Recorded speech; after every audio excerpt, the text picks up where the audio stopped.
26/11 નો આતંકવાદી હુમલો, જ્યારે તુકારામ ઓમ્બલે હેડ કોન્સ્ટેબલ, જે નહીં હાથમાં ખાલી લાકડી હતી, એ વ્યક્તિ જ્યારે કસાબની ગાડી ઊભી રાખે ને ત્યારે કસાબની ગાડીનો દરવાજો ખોલી અને કસાબની હાથમાં જે AK-47 હોય એને બંને હાથે પકડી લે છે.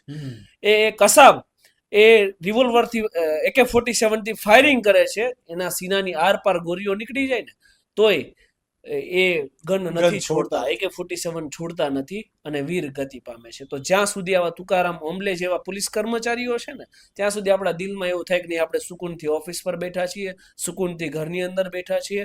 તો એવા વીર જવાનો પણ છે કે જે દેશ માટે શહાદત હોરી લે. દેખાય છે કે સામે મોત છે, રાઈટ, અને ન્યા હું જાઉં એટલે મોતના મોઢામાં હાથ નાખવા જેવી વાત છે, એમ છતાંય જાય છે અને જીવતો પકડે છે. ધેટ ઇઝ મેટર, કે જીવતો પકડે છે. તો એ પકડી અને ત્યાં એવું નહોતું કે મોટા ધુરંધર પોલીસ ઓફિસરો નહોતા, એ તો બિચારા હેડ કોન્સ્ટેબલ હતા. તે ACP, DCP, PI લેવલના હથિયારધારી પોલીસ કર્મચારીઓ સાથે હતા, પણ એમની કોઈ હિંમત નહોતી કે ગાડી પાસે જઈ શકે. એ તુકારામ